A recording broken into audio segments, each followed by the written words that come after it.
everyone, this is the channel AgileSeeker, and we are talking with interesting people about interesting stuff. And today my guest is Carsten Lützen, playful Agile Coach from the Lego Group, founder of Agile Ideas DK, team focused Agile advocate and speaker. Am I forget something, Carsten? I don't think so. I see. Hi, how are you today? I'm fine. A bit tired, but I guess that's normal. But nothing out of the ordinary. Okay, I see. So I think the main question from which we can start is how do you get in Agile? Because this is the question that interests me the most, how people firstly interacted with Agile and how this exciteful journey starts. Yeah, so I will actually take a step back quite some years. When I finished high school, I was unsure whether I should study history at university or something computer related. Then by chance I got a job offer as a junior developer, and throughout a couple of years I figured that I really like doing software development, but there's also this other side to it, this process side, and I had a great mentor there. And then I started university where I had some courses that further piqued my interest, and then it really accelerated when I joined the Lego group, because I could really see the need in the team that we were starting, um, for some kind of Scrum Master process thing, while still developing. So that's actually it. And then one Yeah. step to the next one. Yeah, so mention you started from being a developer, so your educational background is pretty technical. Yes. Yes. So coming from this, there is a myth, actually, an agile myth that people with technical mindset, they really not saying don't like agile, but the shift from the technical part to the more this process related, it's a bit painful. So how was it like? How was the shifting from an actual, let's call it executor, like you're developing some stuff, to the person who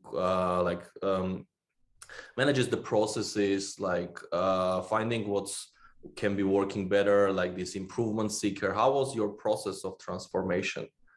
I've always been quite curious, right? So um, when I was a developer, I was also curious about new technology and how can I use that. And so this, how can we improve? How can we become better? How can we make fewer mistakes?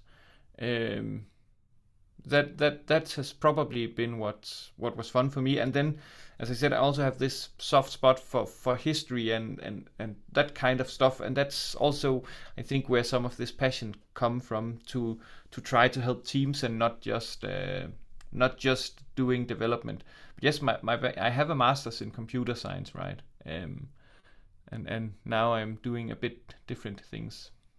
Does it help you when in your journey with agile? I mean, knowing these technologies. Yes. So if we use Lisa Atkins' coaching competency framework, there is this technical mastery, and I think that's definitely where I'm strongest. So I still do some light development from time to time, automating stuff, and stuff like that, simply because I find it funny, right? Tinkering with things. If there is a button, I will press it. And the same with in facilitation, right? Trying out new stuff for facilitating a better process or a better meeting. That is what drives me quite a lot, and especially in the beginning, having that technical minds helped me, or that technical knowledge helped me to, when I was not that experienced at facilitating conversations, right? But that helped me to have an idea when are they talking about stuff that is important, and when are we out of a tangent. But now I'm helping teams where I do not necessarily understand or know what they're up to, but I can probably, in the tone of voice or how they're acting, sense, or how the room is acting, sense if they're moving out of a tangent and we need to pull back into another topic, for instance. I see. Actually, this is a very interesting point because many of my students actually they have one critical question: is it obligatory to know some technical stuff or have to gain technical knowledge for starting the agile journey, for being a scrum master, sorry, or even a project manager? Like if we're going more broad role, let's call it like this, yeah. So usually my answer is no. because it's not the main purpose, I guess, or not the main message with the agile person should. But what's your opinion on that? I know that I understand from your answer that it definitely helps you. But if we're shifting from your personality with a person, who will you advise? So if a person come with you with this question, do I need to know software development? What will be your advice? You need to know something about software development. You do not need to know the technical nitty gritty details and stuff like that. It can help you, but you don't need to. I think one of the best some of the best product owners I've worked with did not have an IT background. They knew they knew the problem domain extremely well. I also worked with one. She came right out of college, or sorry, university, and just showed everybody how does a good product owner behave, and got the respect from the team super fast, and just helped us as a team actually move forward. So no, I don't think you need to have that technical background. It can help you, but it can also sometimes it hinders people because I know that my technical knowledge, right, is not up to speed. So I will not try and suggest a solution. I'll definitely be careful about it because there are more modern ways of doing it now, and some people tend to forget that. If you're an old technical person, right, then you might end up suggesting things that people would do 10 years ago, but not now. Actually, this is also a good point because the next thing what I was like thinking about is like if a person who is a developer, like a modern developer here, like doing the developer for the last 10, 15 years, and then say all of a sudden, or with the new position, he shift up for being a scrum master or a project manager.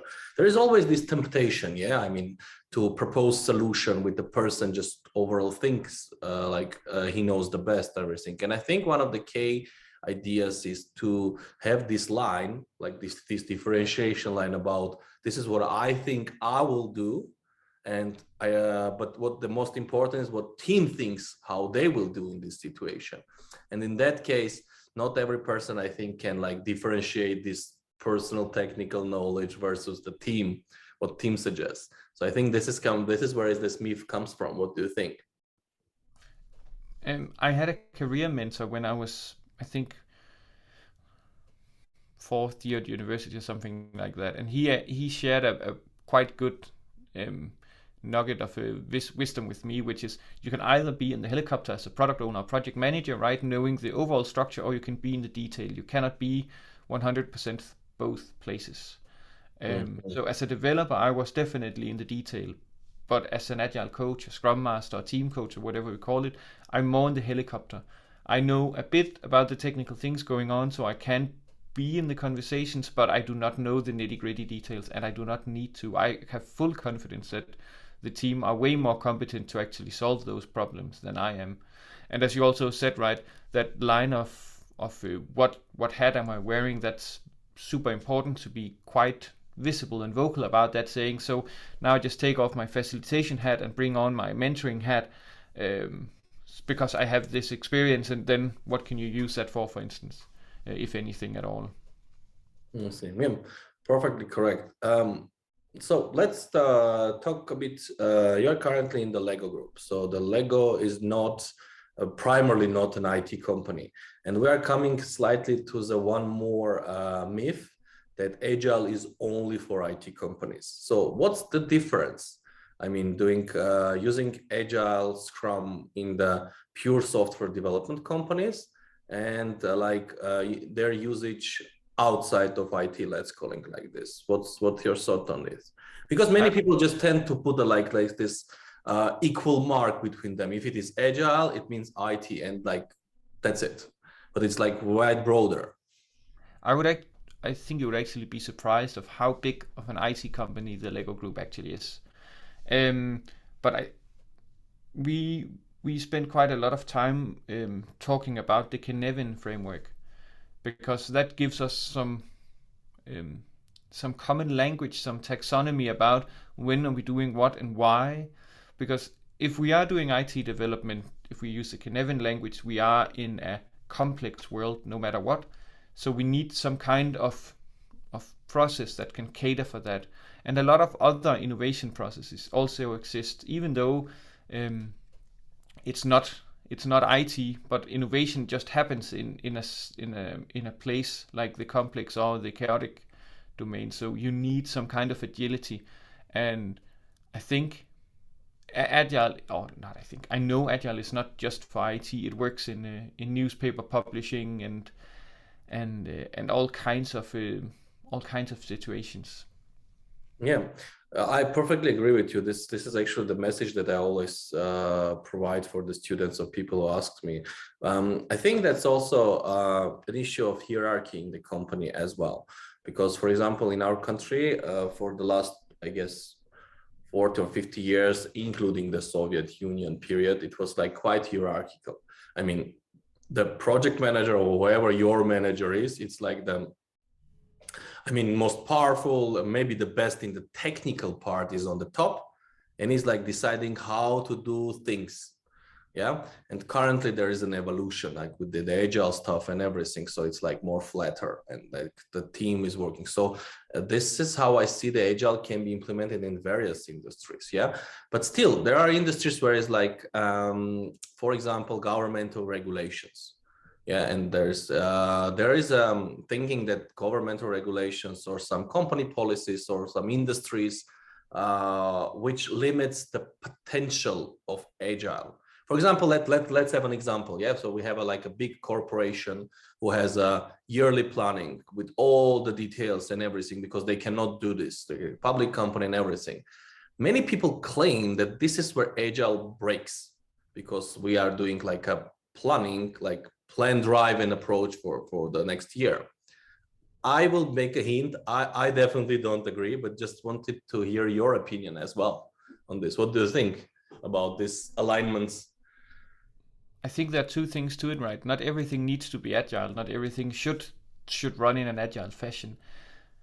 That being said, I think it's a bit of a utopia believing that you can plan a year in advance, even or you can in some cases, but if the project gets to a certain size and if you have humans involved in a higher degree, then you need some kind of flexibility to cater for that.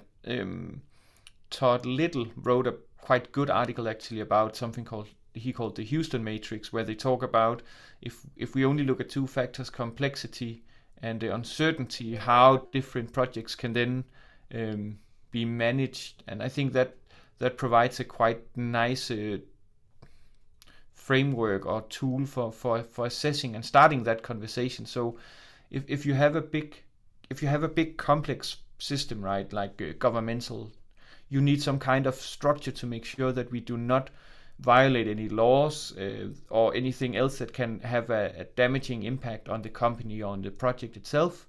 But you also need some kind of flexibility to handle that big complexity in the system, which I think we need a bit of both often. Yeah, I think you are perfectly correct. This where's the hint is.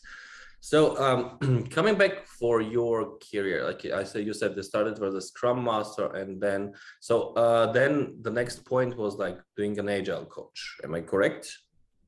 Mm-hmm. Okay, so perfect. So coaching is currently very trendy. Yeah, it's very popular, and there are a lot of coaching activities. So where was this point when you realized for yourself, at least, that currently I have an interest or preparedness to coach someone? I know that the Scrum Master itself has its like as a daily routine to coach people, but shifting more to the Agile Coach, like this transformation now. How was this moment, like that's called this break-even moment, when you realized that I want to coach, for example, large teams and everything? How was this? I would actually take a step back and maybe answer a bit of a different question. But so when did I see the power of real coaching? Because to me, the Agile Coach role is not that much of a coach. It's more of a process consultant often. But as a developer, I was really good at over-engineering quite a lot of stuff. And then I attended an Agile conference in London called AgiNext quite some years ago. I can't remember the year actually. But there I got introduced to solution focused coaching, and that helped me to, or that opened my eyes to how do I actually ask questions. So how do I make sure that I do not ask questions that open up for a lot of work that is not necessary. So how can I help them focus on the science that actually needs to be improved? And that was when I took from just being, I would say, an auto or a self learner to actually getting some more theoretical foundation on how can I ask better questions, how can I help the team. And I don't think I would be able to facilitate teams where I don't know exactly what they're doing if I didn't have that kind of knowledge and how can I ask better questions and help them reflect. Yeah, I see. Yep, perfect. I mean, why I'm asking about the coaching stuff is that usually people this transformation and going this path is long, and not everyone wishes to go there. So I mean, I know a lot of people who are like in Scrum Mastering and project management and everything, or they're like possess the agile mindset, but they don't like the idea of this coaching people. Yeah, definitely about coaching part. And I think this is definitely not for everyone. So this is what I see in the past years. So one thing I was interested about your career. You have founded this another part like Agile Ideas, yeah. Yeah. So briefly, what is it about, and what you are proposing on there? What you are like telling people? What is it? I think it's 2 or 3 years ago. I started posting weekly small video clips with tools and techniques on LinkedIn and YouTube. And now I've just created a little online business card where I have the links to the newest videos and talks I've done and stuff like that on Agile Ideas. And my hope is, so if you visit the page, it's not one of these very pixel perfect websites. It's deliberately kept in a hand-drawn style, and I've added a doodle that I made a self-portrait and stuff like that, just to show it doesn't need to be perfect. And the same with the videos I post. I hope to inspire more people to share their knowledge, because you get so much awesome feedback and ideas and tips the other way. And it also helps me to have a focus on and being curious on, so what small technique can I learn, how can I keep my professional development going, to make sure I don't grow stale, or I get stuck. So that's actually that is why I have created that small website and my YouTube channel as well. So it's like more as a helping people to development through a personal example of self-development. Can we call it like this? Yes. Yeah, that's a very good and very good point. So connected with the self-development, one of my core belief is that being person with an agile mindset, being a Scrum master, it's always connected with continuous learning. And this is like a message I think I always personally I always give to the students, to the people, that they think like, I have been learning this 2 years or practicing the next like 3 years, and I think I know enough. And I always say, when you think that you know enough, this is the start, because this is like let's not call it an industry, but this is the part when there is no end. There is really no limit, because you're working with people, and sorry, this is this like individual approach to each of them. So how do you keep this, let's call it motivation for self-development? Because you are a pretty successful person. I mean, you're working with a large company, you have this website when you're like sharing ideas, and in that case, many people stop, well, you know what I mean? I mean, they reach something and think like, yeah, I know some processes, I know the framework, and I can like work in a XYZ company, for example. And this is where some people stop. So how to keep this motivation to self-development? What's your secret? Let's call it like this. I think by nature, I'm a quite curious person. So, and if people are passionate about what they talk about, I'm always eager to hear, even if they're talking about knitting in the Middle Ages or something like that, right? If you're passionate about it and willing to share, then I'll always listen, because I just love to talk to passionate people. But and the fun experiment is, I think, also a lot comes down to company culture, right? So how imagine that you go into the office tomorrow and you sit at your desk and then you take out a book from your backpack and starts to read. How is that perceived by the others? Is that okay? Is that accepted, or will people like squint their eyes and what is that guy or girl doing? So to me, that has also helped a lot, right? That we focus quite a lot on how can we continuously develop ourselves and our skill set to become better and inspire people to do the same. Yeah. Um, yeah, I agree with this, but I mean, I think that my opinion on motivation is that, first of all, it's very difficult to find motivation if you are just following the process. I mean, you should really love what you do, because this is, I think, the thin line about, I don't like this word, but like true agilists, yeah, something like this, because people who just know, for example, that's like the dumbest example, that the daily stand-up should be of 50 minutes, and that's what's written, that's what we should do, and this is something like doing something that is written in the book. But on the opposite side, like people who are asking, okay, why we're doing this, and okay, do you need this actually, and to like, what is the value behind this? So I think the people on the right side, let's call it like this, they are like more tend to the self-development, because they will need to explain this to the multiple people. Yes. And in that case, for explaining something, that you need to believe in itself, in it's like yourself as well. But that's also back to the learning part, right? If you are to explain it to somebody else, you actually need to know it a lot more, if in order to teach it in a good way. And for me, at least, a lot of it is I am quite curious, and I really want people to be able to do their best. And I've come to that realization that as for now, at least, that's helping teams and teams of teams and so on, right? With how can we work better, how can we build up psychological safety, and how can we inspire people to be more open to both sharing what they know and also sharing what they don't know.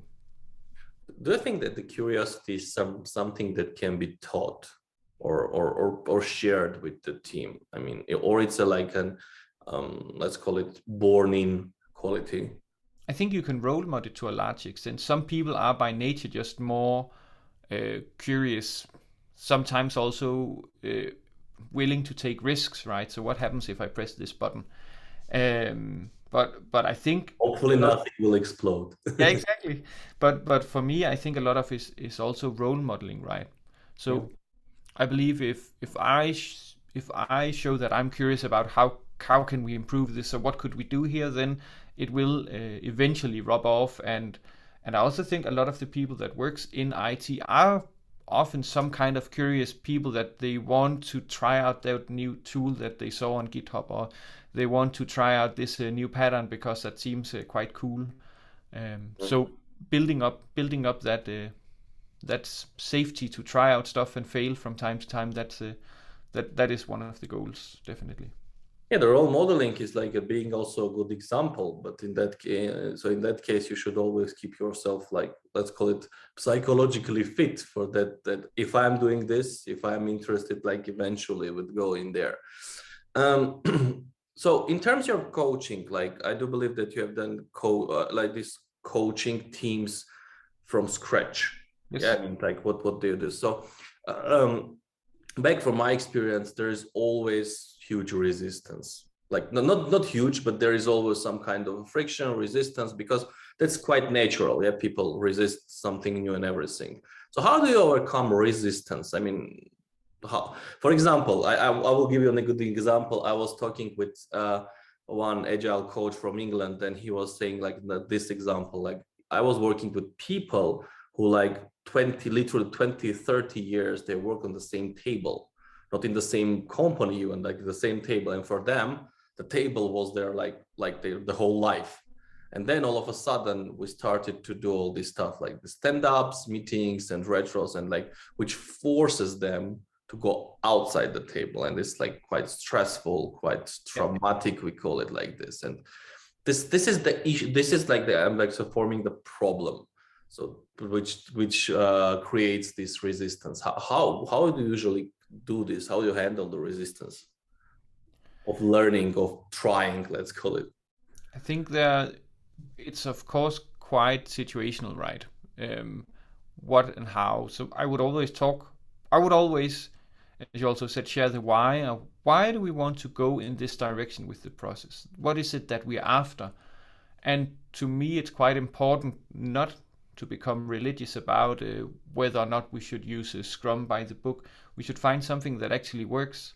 And that might be that the format of a classic dailies is not working for us. Okay, so how can we get the same benefit of sharing what we're doing in a different way, and then slowly maybe we can move towards some kind of a stand-up, if that is what we really want. And the resistance, I also think, is very much back to role modeling. So if we do this, then maybe we can get this out of it. And then I like the pyramid of results for that, right? So you need to build the experiences that this is actually adding value, and these experiences will slowly grow into beliefs that this agile way of working is something for us. And then we are starting to work on the culture level instead. And when we have the culture in place, we can slowly start to drive or propose these actions that will give us the results that we're after. But so a lot of it is again back to role modeling and building up experiences, positive reinforcement that if we meet up, we can do something, we can talk about something, we can get that impediment out of the way, and that will actually maybe give you more hours where you can focus, or more time with actually talking with your neighbor and doing some pair programming or whatever rocks a specific person's boat. Have you had some failures on like overcoming resistance? Because I have them a lot. I mean, the mindset break. Definitely. So I think a lot of it comes back to the anti-pattern of being a Scrum mom. If you're familiar with soccer moms, right, standing on the side of the football field and really just wanting the best for their kiddos. And I think that is something I've fallen into a couple of times as a Scrum Master. So I really want the best for the team, so I just remove all impediments. I remove all the things I know could go wrong, and then in the end they feel no ownership because they were just being not spoiled, right? But they didn't experience all the things themselves. So I tried to cut some corners that actually ended up with, if I didn't show up for stand-up, for instance, then nobody would do it because I was not there to facilitate it. Or if I didn't, if I was unable to do retro, and then nobody would do some kind of retrospective after the sprint.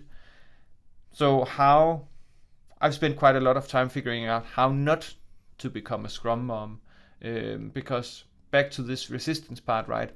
If you have some people that are hesitant to actually jump on board, but you get them on board as some kind of a Scrum mom because you're making it easy for them, and if you then take a step back and things fall through, then you have even more resistance the next time you try. I see.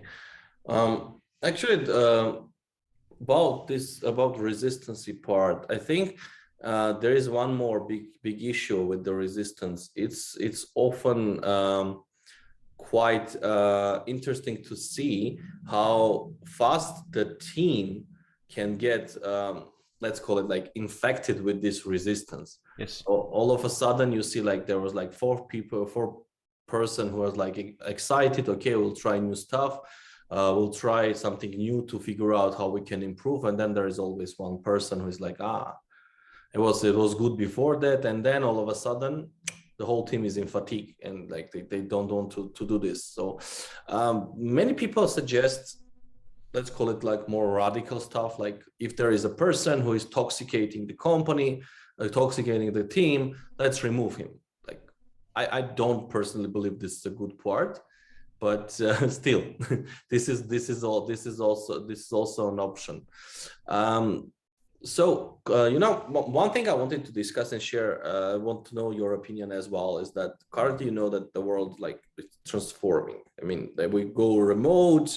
There are a lot of hybrid teams. Those COVID part. And I think this is very, very challenging time for persons like agile coaches, scrum masters, and people, let's call it people who are interacting with people, because the whole essence of connection and communication with people changes. Currently, we are talking to the laptops, and this is not the same. This is not the same chemistry where you have a face-to-face conversation. So how do you overcome this, and what will be your advice on overcoming, let's call it, worldwide issues? I think so. A couple of things jumps into my mind. One thing is, of course, when we're online, we do not have the same opportunity to just stop by a person's desk and then talk with them. So that requires us to be way more structured. So I set up one-on-ones with people just to talk with them one-on-one and hear what's going on, and if there's anything I can help them with, because I still see it. I sometimes refer to myself as a janitor, right? I'm happy to go in the background and sweep up stuff to help the team shine and help the team move forward. So this, with everybody being online, it just requires me to be a bit more structured and make sure that I actually have these one-on-one interactions with people from time to time. And if I can sense, going back to the first part of your question, right, if I can sense somebody is in a bad mood, I always try to catch it right away, because a bad mood is, as you also say, quite infectious, and it will spread much. It will spread with very very annoying effects to the rest of the team quite fast. So I need to try to contain it, so to say, and help that person. And to me, as an agile coach, I always say that the people are more than welcome to both bring professional but also private problems to me. I want to make sure that team members can in fact bring their entire self to work. And if you have something at home that's annoying and not working, odds are you're not the best or the happy employee at work either.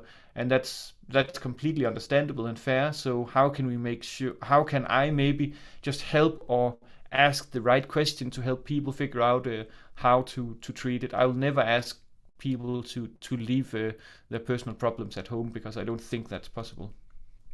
Yeah, I see. Yeah, actually, that's it. I mean, the whole this transformation to being with the laptop, like this online world, I think it actually has 2 points. First thing, yes, I absolutely agree. We need to be more structured, because just an ordinary 5 minutes talk needs to be planned. Yep. Because you cannot just stand up with the person near in the kitchen with the cup of coffee and say how's going on. You need to plan that. And but there is an opposite side with many, let's call it, upper managers in the companies who are employing agile, showing that there is a very thin line about self-organization and letting people to organize their daily work and everything on their side, between and let's call it controlled anarchy, something like this. So there is a concept that people who are working from home or working like this completely online, they're not 100% productive. Yeah, because maybe it's quite natural. I mean, maybe it's quite natural concerning that what's going on in the world. So as a team coach, as a scrum master, how do you keep the team morale up? So to be honest, I think two things happened when everybody had to work home. The clever process facilitators, agile coaches, and stuff like that took it as an opportunity to rattle the tree a bit and weed out some of the things that were not working in the process, because you had this disruptive event. The second of all, I think on a medium or short term, a lot of developers became more productive because they had fewer disruptions and interruptions throughout the day, because they didn't have that coworker just asking a quick question, because it's just it takes more effort to just ask that little question online, right? On the negative side, that also made people more likely to sit with a problem for longer time than they actually needed, and it also led to some kind of or not some kind. It led to some people being stressed out because when does work start and when does my private spare time actually start? So that hitting that balance is quite important. And in the team I'm part of with Agile Coaches, my boss, he said, okay, so everybody agrees that we book the hour from 12 to 1, for instance, and then per default we do not do work there, we take a walk, do something else, and then you can get back after that. So that helped me quite a lot. So having that kind of break in the middle of the day, because when I sit at my home office, I'm often more like in the zone or more focused for longer time than if I were at the office. So just carving out some time for actually taking a walk or doing something else, that's quite important to me at least. So, and I think that the important thing is how can we mimic that kind of open office team space online? Is that having everybody in some kind of video call all the time? That's maybe not ideal either. So do we then schedule half an hour, or do we schedule lunch where we can meet up and talk?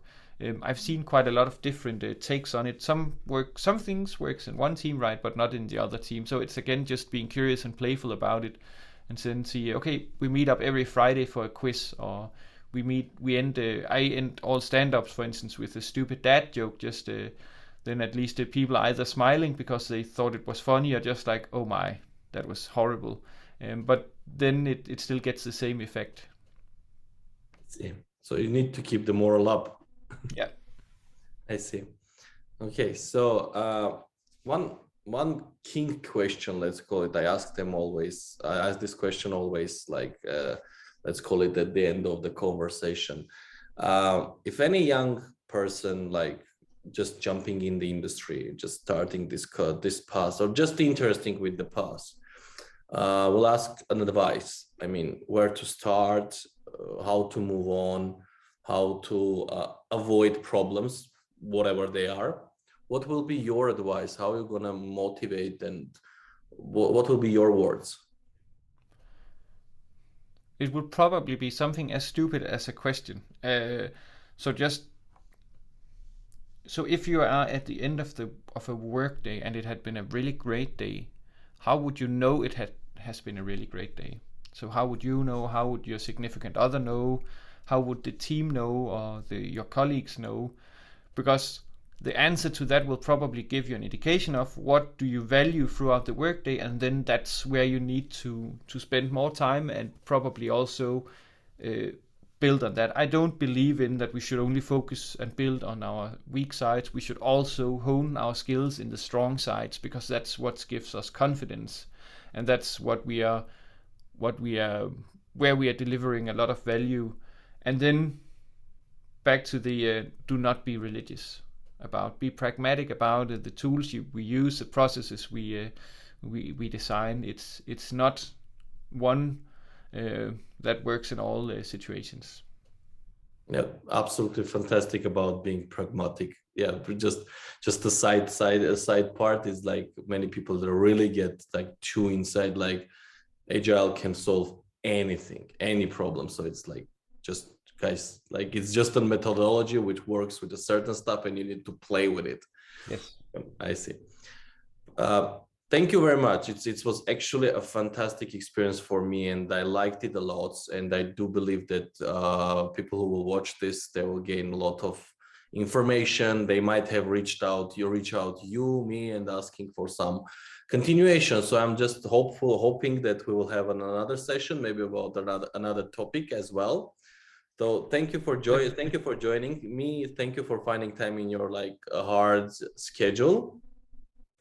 So as for the people who are watching this, so we're watching AgileSeeker, and we are talking with interesting people about interesting stuff. And today our guest was Carsten Lützen.